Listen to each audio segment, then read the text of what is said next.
We are live. Right. Hi, everyone. I'm Varidhi, and we welcome you to yet another session on formal writing. So, to write formally is a skill that is required at different academic levels and in most careers. So, be it crafting a well written email or drafting a report, reaching out to organizations or individuals for the first time, concisely and respectfully, doing social conventions and etiquette can be learned well and even better with some expert guidelines and tips. This is exactly why we've chosen to hold this session today, and I feel very happy to introduce to you our speaker, Ms. Usha Pandit. Hello, ma'am. We welcome you. Hi. Again. So, for students to know Ms. Usha a little better, so Usha ma'am has over 3 decades of academic experience in K-12 teaching. She has authored 40 books, of which 8 grammar books are used in mainstream schools. She is the founder CEO of Mindsprings Publishing. Mindsprings provides quality consultancy to schools in areas of curriculum diagnosis, planning, teacher training, academic audit, and quality control. They evaluate and design curriculum for schools and work with concept mapping and pedagogy from pre-primary to class 12, and also conduct workshops and training programs for teachers and intervention programs in schools. Much sought after teacher trainer and a champion of gifted education, she's also produced 100 YouTube videos on her channel, The Mind Springs English Teacher, of which the grammar videos are very popular. Once again, thank you so much, ma'am, for sparing your time and agreeing to do this for us. With this, I would request Usha ma'am to take over, and post presentation, we will open the floor for questions and answers. Thank you, ma'am. Over to you. Thank you. Hi, everyone. Thank you for giving me this opportunity to speak to all of you. It's a pleasure. Since we don't have a lot of time, I'm going to start right away. So I've got a presentation that I'll share with you that will probably make it easier. So I've got a session 2 here. So that's this. I need to do a share screen.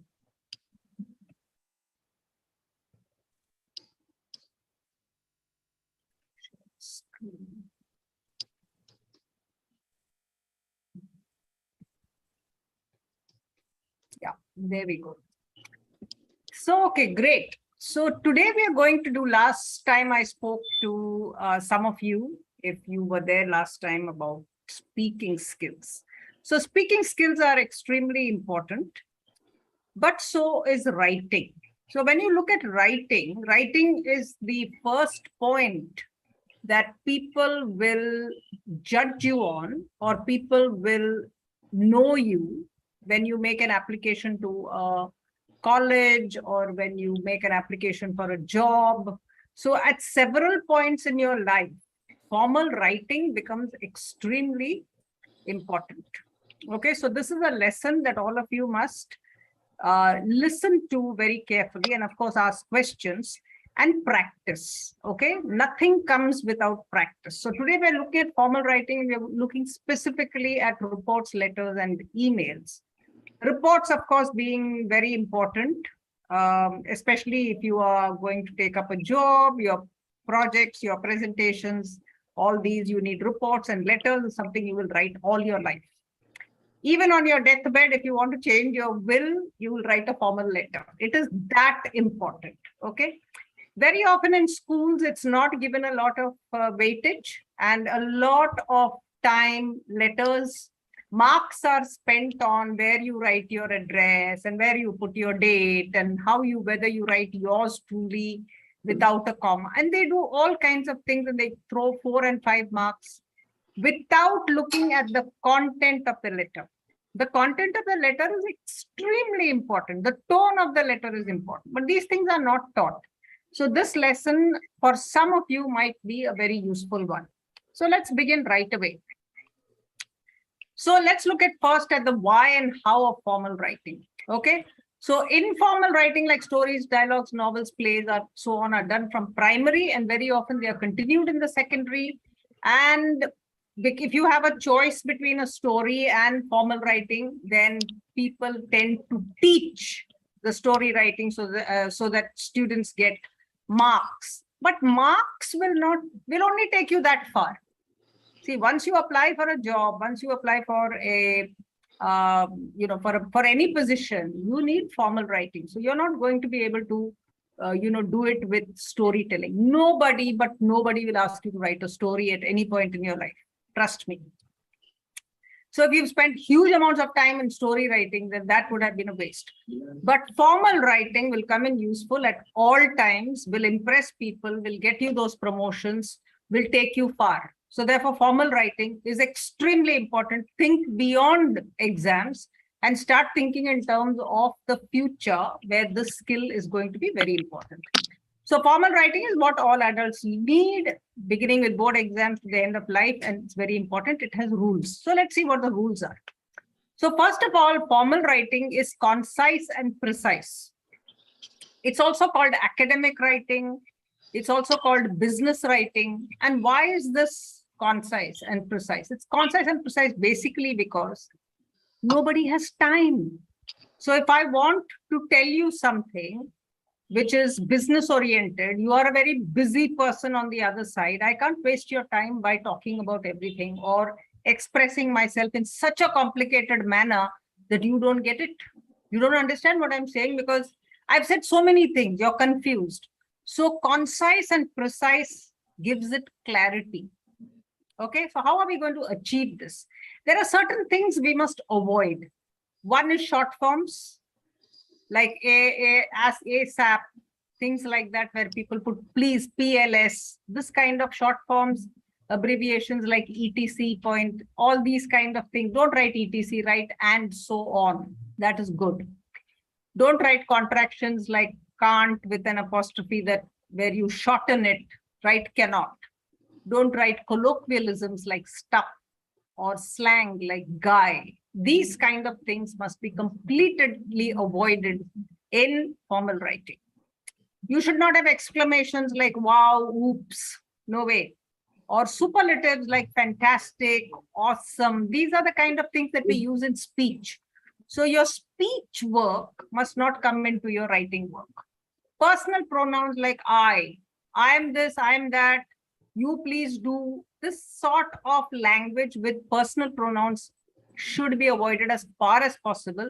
Emotional language like I'm heartbroken, I'm hurt. Don't bring in any emotions, any personal feelings into your formal letter. Formal letter is very business-like. Generalizations like everybody knows, all of us are aware, that sort of thing is avoided. Phrasal verbs like taken in, I ran into somebody, you don't do phrasal verbs. You just use formal language. You say you met someone, or you say that you were given to understand. So taken in, you are not cheated. You want to say you're cheated by somebody, you don't say I was taken in by that person's glib talk. You don't use this kind of language. You say I was given to understand that there was a discount, which proved to be false. You see the language? It completely changes. So this is formal language. So I'm just giving you examples of what formal and informal sound like. I was taken in by him, and he, fooled me with his glib talk. We don't do this at all. Send me. You don't give imperatives and commands like send me the letter. So you always polite. You say, please, could I have the letter as soon as possible? Full form, as soon as possible. Idioms, like it was raining cats and dogs in Bangalore, so my flight did not land. This is informal. So you have to say the flight was delayed because there was heavy rain in the city. This is how you write it. So therefore, guys, avoid. These are some of the things. I hope some of you are taking notes on this so that you understand what should be avoided. This should be avoided. Use reported speech. So how do you change this? How do you think I made a change just now in the sentences that I just said? What I'm basically doing is I'm using reported speech. So if I say several employees reported that there was, so I don't say several employees said that there was a problem. I say reported that there was a problem. I'm using a reported speech. I'm not saying they said there was a problem, open inverted commas. I'm not doing that. Use the passive voice. It has been reported that there was, has been reported by somebody. How do you know the passive voice? by. You have an agent by and you say by somebody, then automatically it's reported. So it has been reported or it was reported that there was. Automatically you are using the passive voice. It becomes formal, it becomes business-like. The impersonal it was not possible to pay by cash. So when you say it, you're taking it away from the personal aspect of it. So for example, you say it was not possible for me to pay you. You, I told you personal pronouns should be avoided. Do not put those, just use the word it and it will automatically flow as it was not possible. So the concentration is on the activity, is on the act rather than the people. So you're not talking about people, you're talking about, it's like what you say in Hindi, kaam ki baat. So talk about the work, talk about the problem, talk about the issue. Do not talk about who was involved, who are the people, what they said. This is not our concern at all. Okay, so this is one. And formal vocabulary. So when you write this to inform you, this to request you, this to pursue, this is to complain about, automatically you get formal language. This is to inform you, or I would like to inform you. So if you read a lot of formal letters, please read a lot of formal letters, mark them, underline them, and try to understand how is it written. Write your own letter and see what mistakes you are making and how formal letters change when people are actually writing good formal letters. Very important to read. If you want to write, you should read. Last time I told students that they should go and read the newspaper every single day. So at home, about 10-20 minutes, read the newspaper so that it becomes a habit.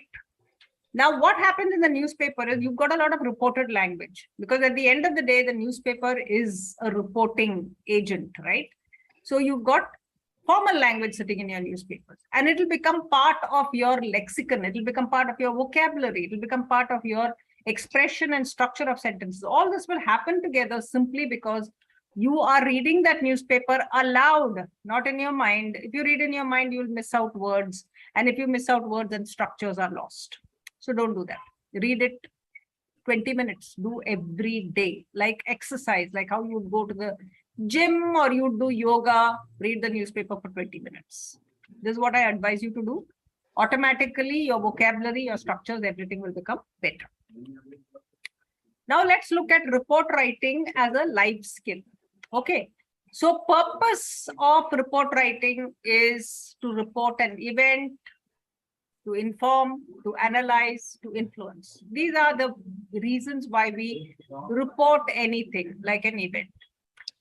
Now, the types of stuff that you have are, so you'll notice that reporting is never done to entertain. All your other things, stories, plays, dialogues and all can also be to entertain. But here, this is purely for the purpose of informing, analyzing, and influencing people. Now, types are newspapers, articles, sales, medical, police, legal. There are many kinds of documents, environmental, cultural, that academic text. Your textbooks are all reported writing. So therefore, this formal writing that you find in these kind of documents are very, very important. Now, the features, you must, whenever I give you features, don't take it as the Bible. Check with your teacher and check with your board what their requirements are for each genre. So the reported writing is a particular genre. So it's very important that you check with your teachers whether these are what your features should be. Okay, just one sec, guys.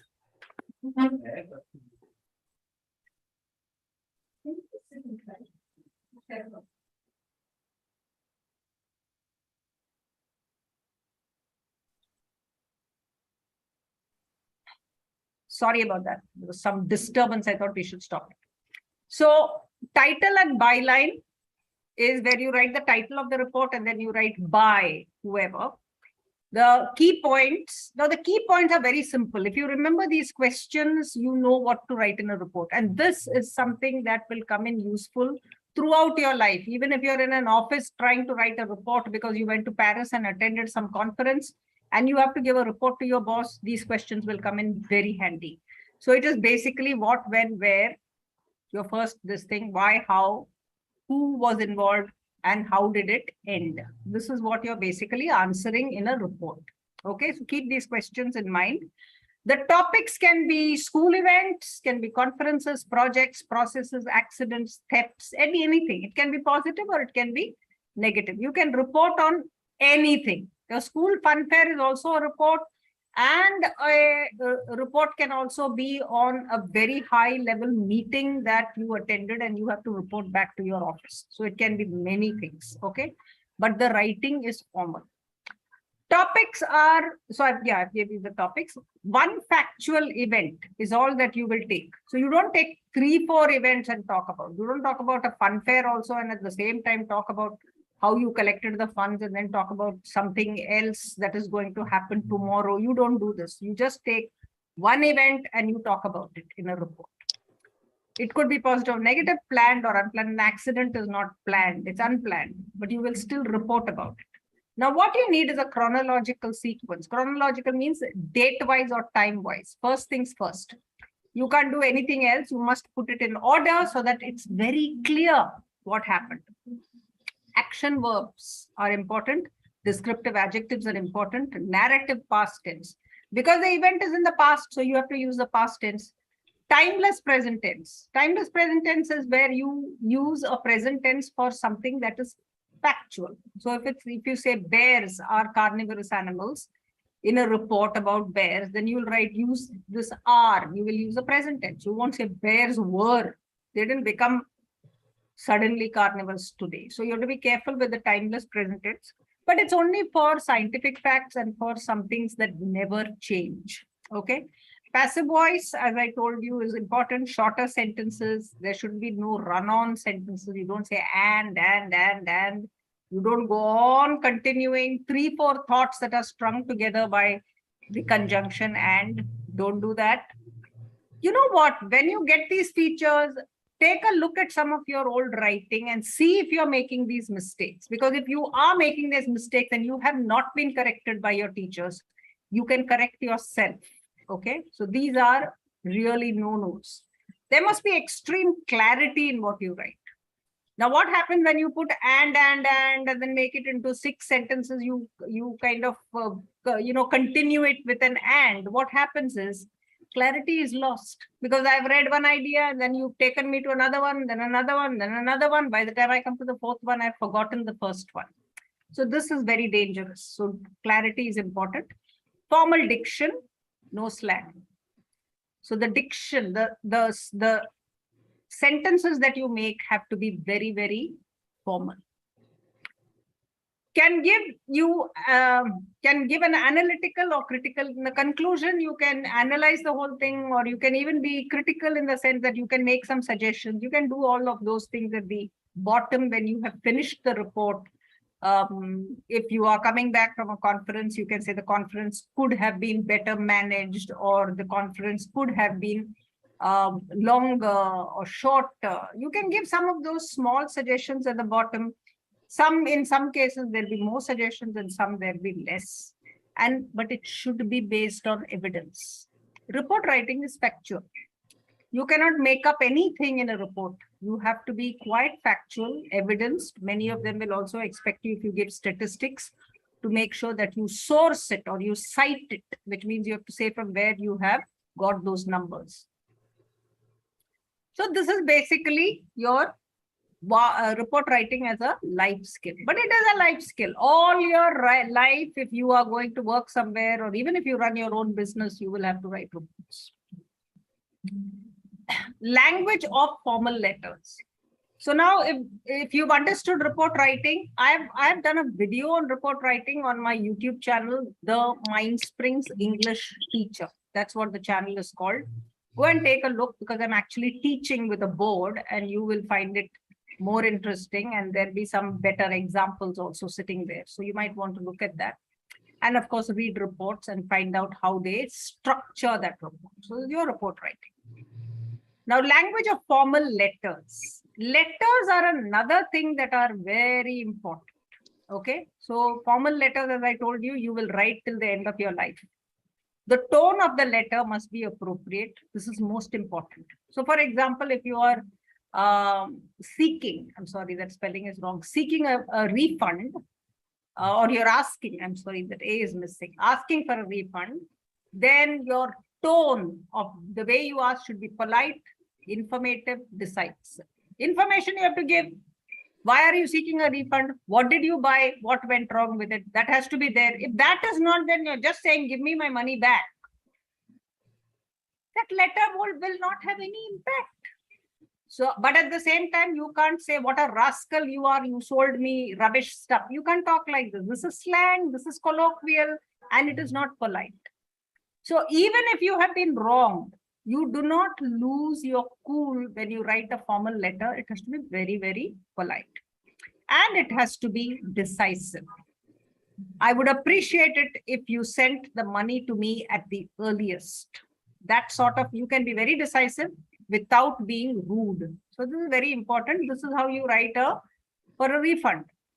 Now, if you are writing for apologizing for a delay in something, then it will be informative about why you are late in giving something. It will be regretful. You will have to say that you are sorry, and you will have to sound very sincere. So see, the tones in these two letters have changed completely.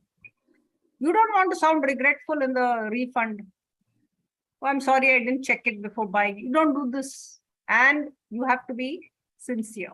So this is your, and then there are several letters, several tones. Now, if you buy my book, Writing with Ease, which is there on Amazon and on our website, you will get a whole bunch of tones that you use for different kinds of letters in the report section of the book. Get to the point. The next one is you get to the point without frills or repetition. Nobody has time. Remember, formal writing is about time. They cannot waste time reading your repetition or reading your unnecessary stuff. So get to the point straight away. No spelling errors, correct punctuation. If you make spelling errors, it has a terrible impression on people.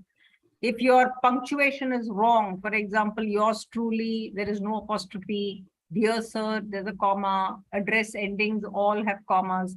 So just take a good look at a good letter and note the punctuation. Do not make mistakes in that. And spelling mistakes you should not make. Especially if you are sending a letter of application to somebody or to a college, you cannot afford to make mistakes. They will not give it to you, because it will mean that you are careless. It will mean that you have not done due diligence, that you have not taken the trouble to proofread it. It will tell them many things about you, which may not be true, but which will happen, which is what the impression they'll carry away. So please make sure that those formal letters are double checked. Use modal verbs like would, could, should. Why am I saying this? Because modal verbs like would, could, should sound very polite. Could I have sounds much better than please, I want. That sounds very, very kind of brusque. Whereas if you say, may I please have, would it be possible for you to, should we, it has a huge amount of politeness. So use these three modals quite often when you write. Be polite always, as I said, and state, don't emote. Don't get emotional, just state your cause. Phrasing. These can be standard. So one of the things with formal letters is you can mug up all these expressions, memorize them, because there are no 100 ways of writing it. When I start a letter, I'm going to say, this is to inform you, or this is to let you know, is standard. You don't have to worry about copying somebody else, because everybody starts the letter like that. So for example, when I start a letter, I would say, thank you for your email. Always at the beginning, I thank, which is acknowledging that I have received your email. And then you can write what you want to write. Or if you're informing somebody, you can say, I would like to inform you, or I would like to bring to your notice. I would like to inform you with regards to your inquiry. These are various ways of saying the same thing, but all are polite. Could you please let us know if, please confirm receipt of the invoice sent on 24th of November. See, that's the 24th of November is a detail, it's information. If you just say, please confirm receipt of invoice, they don't know what invoice. Maybe they're getting 100 invoices from everywhere. So they should know it was sent on 24th November. Ideally, you should put the invoice number in bracket. All of these informative things need to be done. We were wondering about, is it possible to update me on the developments? I look forward to meeting you. I have attached here with the following documents for your perusal. Standard. Just study them up and use them. That's how it goes. So this, your language of formal letter is very important, guys. Do not write formal letters in an informal or a colloquial style, because that is not how it works. And if your letters have got spelling mistakes and you've got wrong plurals and subject verb agreement and everything is a mess, it's going to create a very poor impression and you will not achieve your goals. Okay. So if you get 98% marks in that exam, it doesn't mean that automatically that you'll get in everywhere else, simply because they will make you do these things to check whether you are okay. In a company, when they employ you, they're definitely going to make you write this, because they don't want people who are high maintenance. What does high maintenance mean? High maintenance means if you are going to make 20 mistakes in that letter, as your boss, I will need to look at all your letters in future before I send it out. That is going to be a big pain in the neck, because I'll be doing double the job. So I would rather pick somebody who does not make mistakes than pick a person who makes mistakes. This is why I'm telling you, formal writing is critical. Okay. Planning a report. So, I think we got that mixed up a bit. So planning a report, just let's go back to that report a bit. So byline, and I've given you some content stuff here. So basically how you introduce, you give the name of the event and organized on, at, between. See, these are words that you must not make mistakes. People make mistakes in that. Organized at, they will write. Organized on, and the time, at some place, not in. So these are some of those small little prepositions that you should learn. Okay. Body of the report is the description of the event, depending upon the event. If it's going to be a fun fair, then you talk about the color and the festivities and all the stalls and things like that. But if it's going to be a business meeting, then you're going to put down points of 3 decisions that were made during that meeting. So this is how you do your report depending upon your topic. And finally, the conclusion, the final event, success of the event, vote of thanks, big takeaways. What did you take away? What is the meaning of takeaway? What did you finally gain from it? Suggestions, action required. And then you have a little bit before you start, do a bit of note making, plan your notes. It can be done as a mind map. You want to use certain phrases, write it there so that when you're actually writing it, it comes through very quickly. The vocabulary requirements is use of superb verbs like killed. If you're writing a report, then these verbs are very important. Killed, rammed, dragged, issued, collided, decked. See the verbs. Adjectives, festive or bedraggled, motley, continuous, uncontrolled. See the the strength of the vocabulary. It's important. If you just write banal stuff, then it will not carry a lot of weight. Or adverbs of emphasis. So if you are going to talk about something rammed, so you want to use an adverb to say how forcefully it rammed, you use forcefully. So it becomes better than horribly rammed. Forcefully rammed would be a better word, or dangerously rammed. So you can use adverbs or something that again you need to pick up. Again, writing with these has got a large number of adjectives, a large number of adverbs that can be used. See, English needs to be acquired very methodically. It will not just happen because you went to school, or you read a lot of books. Some people read a lot of books, but they don't imbibe anything because you don't mindfully read fiction.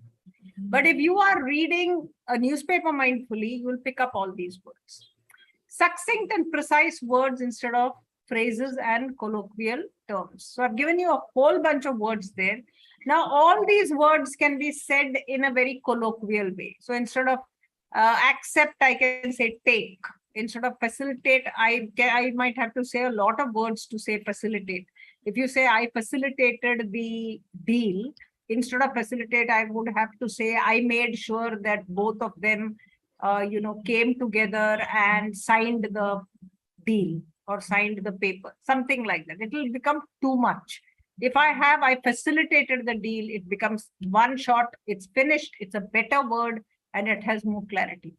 All these terms I have put there are meant for making it succinct, making it absolutely simple, clear, and perfect in terms of communicating.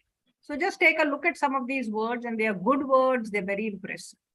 Stock phrases that you can memorize at your earliest convenience. Attached, you will find you're required to sign as requested. I have arranged for. Just look at the structures of these things that I have put down for you. And you will find that there is a lot of, this is what formal writing looks like. Formal letters and conventions and taboos. So that language of formal letters was inserted by mistake there. Let's just look at formal letters, extremely important. We use it throughout our lives.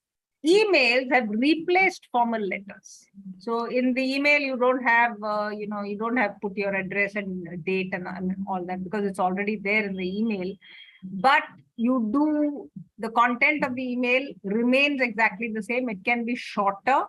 And if you're writing to a person you know, then it becomes slightly informal. So emails have got a particular, latitude, a certain amount of freedom. But letters must be completely formal. Okay, so there's something to remember. It requires specific structure, academic language, style of writing. Letters have to be very, very structured. What's your structure? Address, date, subject line, salutation, body, closure, signature, designation, attachments. This is how it flows. Now, where to put the address, right, left, where to put the date, whether you should put subject or not, all of these things will depend upon your examination for examination purposes. But for other purposes, there is no hard and fast rule. If you look at 6 formal letters, you'll find that these conventions change. They are put in different, some people put it at the right, some people put it left, some people put the date on top first. They do all kinds of things. So just remember that you need to find out what your board requires. And you need to do that all the time. For every examination, you have to do that. You have to find out what the examination requires. Check with the examining authority about the conventions. As I said, address of the receiver, closure, you say thank you, best regards. Say best regards. Don't, keep it simple. Write yours truly. It's enough. For whatever letter, formal, yours truly, best regards. Done. Thank you, of course, must be there. And your closure will be fine. Then you put your name and then you put your designation. And above your name, you leave a space for signing the formal letter. The closure is a thank you, etc. Some formal letters need a subject line. So why do we put a subject line? Because the subject line tells us what the purpose of the letter is. So the letter will then go straight to that department. Everybody won't waste time reading it and saying, oh, this is for the marketing department. Oh my God, this is for the purchase department. They won't do that because you have written their purchase of something. They will send it straight to the purchase department. That is why you put a subject line. So to indicate the purpose, and this will come immediately after the date if you're putting the address and then the date and then the subject line. And then dear sir. That's how it works normally. But it can, as I told you, change, and therefore you need to find out. The number of attachments that you've got, write the number. Because if somebody is pulled out or one is lost, your receiver will not know that you had put 3 and now there are only 2. So it's good to put the number of attachments. Avoid colonial subservient language. Very important. There are people who write, respected sir, your obedient servant, beg to say, kind permission, I remain forever. This is like my baap kind of thing. This is colonial. When the Brits were there, this is what we were writing. to them. We don't need to write it that anymore. We are independent India, right? So in a formal letter, you are writing as a dignified person who is independent. You are not why write yours faithfully, humbly request, deeply indebted, kind notice. Why? Why do you need that person's kindness? So don't do it. Keep it formal, keep it respectful without putting all these kind of slavish words into your formal letter. Even if you find it in your books or in your whatever lessons are there on YouTube or on the net, try to please avoid this kind of slavish colonial language. Okay? Because some people will take severe objection to it. Emails, as I told you, are less formal and the content can be brief to the point because normally emails are short off. So if you want something, you quickly type an email and send it. We are waiting for your confirmation. Could you please tell us? See, could you please tell us when we can expect it? Thank you. Best regards. So very brief. It doesn't have to be 3-4 paragraphs and things like that. A letter is slightly longer and more descriptive, but emails also can be. I'm not saying no. Emails are accepted in courts. Emails are formal. Emails, you can print it out and file it, and it is a serious document. So they are fine. Emails are fine, and they are recognized as, and they can be stored on the cloud, which is more permanent than a letter, which might get lost. Paper, paper letters can get torn or can fade, but emails on the cloud are more permanent. So therefore, there are some advantages of emails. So book and video sources, my dear friends, is my YouTube channel is the Mindsprings English Teacher. My website is www.mindsprings.in, where you have books, you've got writing with ease, and you've got language with ease. 5, 6, and 7 are the higher level books with answer keys on Kindle. So these are some of the resources that you can use in order to educate yourself and better yourself in terms of vocabulary, in terms of language, in terms of fluency. So that will help you a lot. So I'm going to stop here, but do go and look at some of these things on that channel and things like that so that you can better educate yourself. Reporting and formal writing is a vast topic. I cannot possibly finish it in 40 minutes or 1 hour or anything like that if I have to do it in detail. But what I have told you today is very, very useful and easy if you just keep certain points in mind, and that will help you hugely. Okay. So I shall stop share and we can have a chat. I can take your questions or somebody can read them for me. Yeah. Yes, please. Yeah, thank you so much, ma'am, for the presentation. So we do have a couple of questions in the chat board. I'll read them out to you. Sure. This is a student of class 10th, and he wants to know what are the rules to keep in mind while I write essays. So are there some tips I can make my essay better and get a better score? So essays are not formal, not necessarily formal, unless you are writing it as a report. An essay typically is not formal. It's informal in the sense it's an opinion. So into an essay, you can write a lot of opinion. Even if you're writing an argumentative essay, for example, you will have to place your arguments and then you'll have to evidence them, right? So your essay, even if you are saying smoking is not so harmful, suppose you're going to fight that and you're going to argue that. Clearly, that is that's an opinion, but you are going to support it with a certain amount of details. Like you might say everybody who smokes doesn't die, so therefore that is not true. So you might support those arguments with evidence, and it will become what is called an argumentative essay.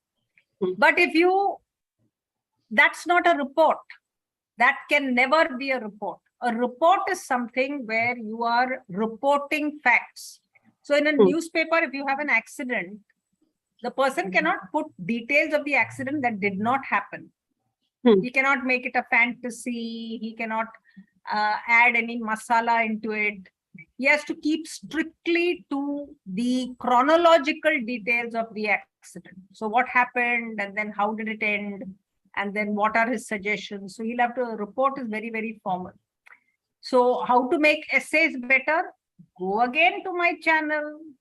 I have done detailed stuff on writing good essays. There are it's a 5-point essay program that is there on, go to the Mindsprings English channel and write there how to write an essay. Go to a playlist and look at all the, topics that are there. Huge amount of work I've done on that channel. So you will be able to get a lot of great information, better than what I will tell you in 2 minutes here. Again, Writing with Ease has got essays in every genre, features, vocabulary, the whole works. So these are 2 things that will help you immensely if you are looking for help with essays. Okay? Okay.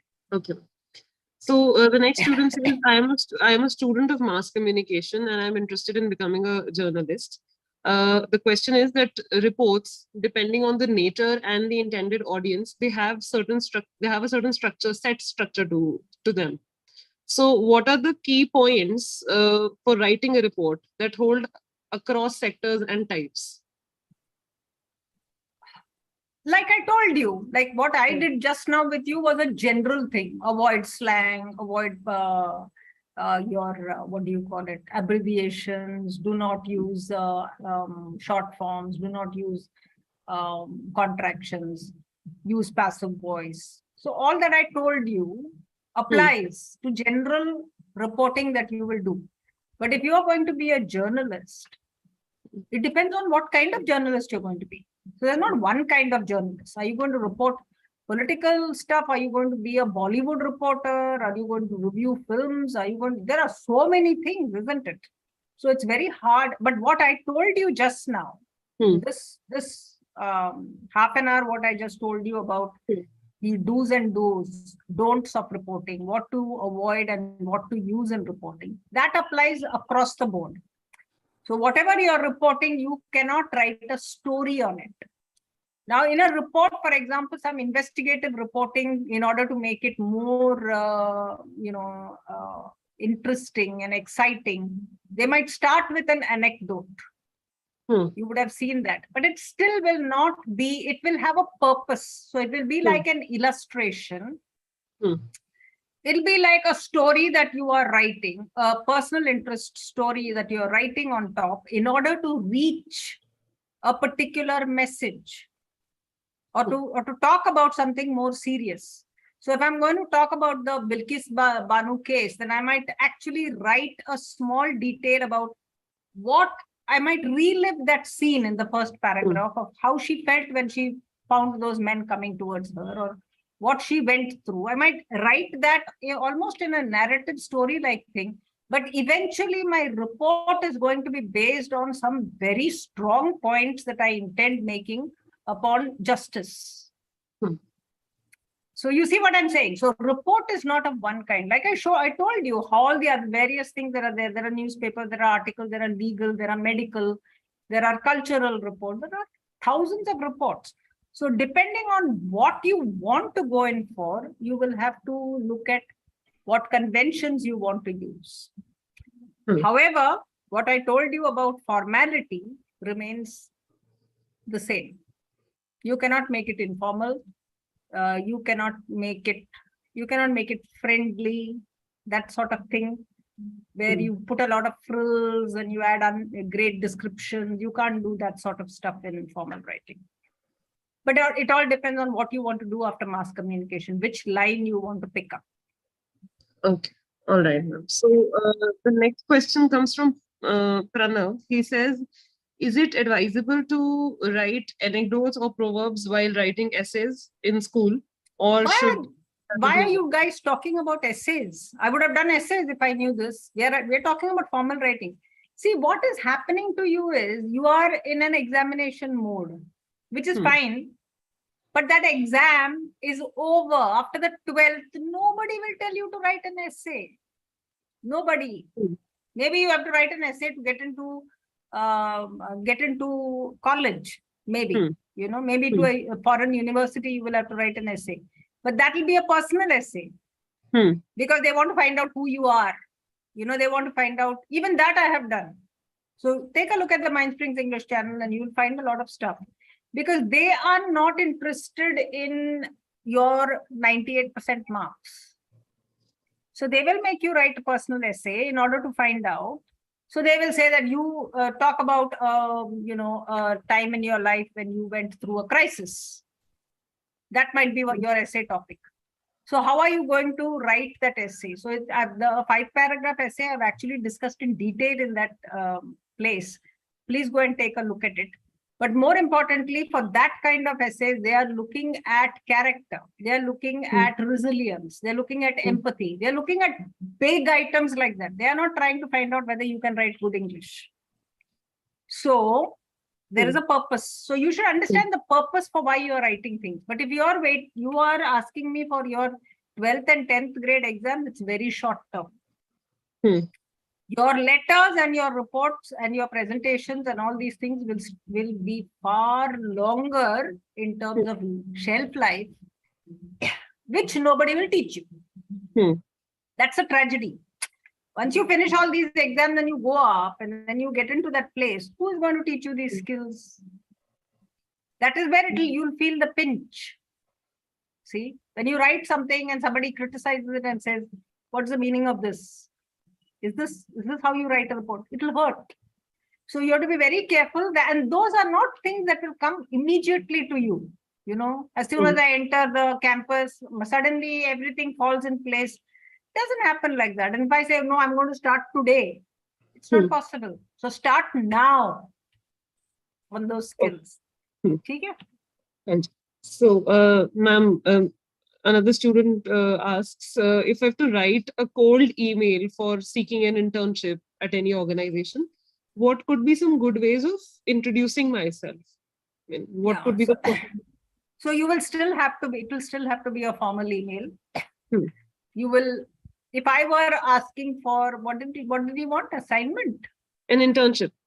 An internship. So if you want an internship, one of the things that I would do first is I would find out more about the company. So never go and ask people for something without knowing who they are. A lot of people do this. They apply for jobs without knowing what the company is. So a lot of people write to me about things they want to do in a school, but I'm not a school, see? And then I have to write back and say, I'm not a school. So they're not found out. They've not bothered to go to my website, find out who I am, what sort of company, what sort of work would I like to do there. So that is not there. So that is something that you should avoid. If you wherever you're writing, please find out about that company and find out about those people. Find out what your fit is. Where do you fit into that? What do you want to intern with? Are you going to a legal firm? Do you want to intern with them on that? Which department do you want to go to? You should have some idea of what you're asking for. If you write a wild email with wide scope, say, give me something to do, then people have no time for you. Whereas if you are more specific and you know what you want to do and you are interested in something and you show something. So if you say that these are the things that I have done, or you've researched some paper, or you've had experience with, something that you did in a summer job, or something that you did in school where you attended something, there must be a hook to catch them. So just a cold email saying that I want an internship in your organization is fine, but then there are probably hundreds of people writing that. How does your one stand out? That is the question. So you need to know them, you need to know yourself, and you need to put it down formally. You need to put it down again with clarity, very, very structured in terms of, who you are and what is your qualification, what are your interests, and what sort of work have you done, and then talk a little about their company and that they are leaders in this, and you have been given to understand good language that these are departments in which you can be you would like to be an intern because, and given a couple of lines on why you want to intern in that company and not somewhere else. So you need to research that company a little bit. I'd say don't go cold and just say ask for internships. chances are you won't get it. And they definitely not give it to you because you got 98% marks. Okay. So, ma'am, we have the last question for today, and this is about resume writing. So the student says, I am in high school and I want to. It'll be the first time I'm drafting my resume. So, is there a specific format that you would recommend I should follow? Because there's not much of work experience that the student would have to mention. So the first thing is, again, resumes. Read a lot of resumes. Online, you'll find several resumes, examples of resumes. Go and look at videos of people have talked about how to write a resume. Gather some information. Okay. Because resume, again, there is no one type of resume that people write. Again, because it's formal writing, you don't brag. You don't say, I'm the best thing that happened to this earth. You don't kind of get into a brag mode. You don't pretend as if you've achieved everything. So you don't do things like that. You don't go over the top. You keep it simple. However, all that I told you about formal writing, spelling mistakes, no slang, no this thing, all that, whatever I have told you today, guys, applies to all these things, that questions that you are asking me. So that's why was an important lesson for you. That's why I did not get into specifics. Some of you must have thought, oh, she'll teach us how to write this. No. Teaching is not my purpose. My purpose is to give you an overview of how formal writing needs to be done in a particular way. Now, what you are asking me are questions that are specific to particular forms of writing, which is fine. But I would say, if I had to say maybe something that I missed out in my presentation is research. So research is extremely important in whatever you do. So even if you're writing a resume, research the resume and find out how many types of resume there are, how do people write a good resume. That is very important. You can choose a particular style that suits you. There is no hard and fast rule that you have to write it like this. You can't write any way else. There are some people who put their strengths first. Some people make it anecdotal and write something about themselves and then start their qualifications and things like that. Some people write their name, qualification, they go like that. And if you don't have experience, you better start getting it. That's what I would say. Don't sit around saying, I don't have experience. So what were you doing all these years in your school? So there are many things you could have done. See, again, we wait for somebody to tell us what to do, don't we? So either if they have some kind of a club in the school, then we have done some work. Otherwise, we've not done any work, but in very small ways. So everything doesn't have to be, see, what are people looking for? They're looking for whether you have initiative, whether you are motivated to do things on your own. These are the kind of qualities that people are looking for. They're not looking at how many marks you got in physics. See, eventually that is what will pay you. Your motivation, your sense of understanding what the world needs and how you have responded to it, even as a student. So that's important. So in your resume, don't say you don't have. Start today. Start thinking about what you can do in order to fill that resume with any kind of good experience. So it can be some charity that you do. It can be some sort of help that you give to a poor child or something, some places that you visit. How can you contribute to society? There is no greater experience than that. So experience is not always there. Which office you worked in 9 to 5 and how many letters you wrote or what you did. That's not the only experience there is. So you may not have any formal office experience, but you can have a huge amount of experience where you have been socially active. So I would say start doing things right away, which is why people join clubs and things like that in school, and they say we want to be the school leader because they want to write about leadership, etc. And that is where that personal essay catches you, because you think that you've been the school leader, so you'll be automatically put down for leadership. But they'll give you an essay on leadership and they will prove that you are not leadership material. How is that? Because a leader has to lead himself or herself first. That is the highest leadership, and that is a hard one to do. So therefore, you have many That's what I'm saying. You should broaden your horizons. Don't sit in that narrow space, because eventually in the future, it'll hurt you. Okay. So that's it. Yeah, Anybody? that would be all the questions for today, ma'am. Okay. So All right. with this, I think we can wind it up. Thank you so much once again for joining us, ma'am, for sparing your time and doing this. Thank you, everyone, and good luck. Thank you all the students for joining us, and we'll see you again for another session on the 2nd of September. So we have another session with Usha ma'am on the 2nd of September, and I hope to see you all for that as well. Thank you. Thank you so much. Bye. Okay. Thank you, ma'am. Bye. Thank you. Bye-bye. Bye.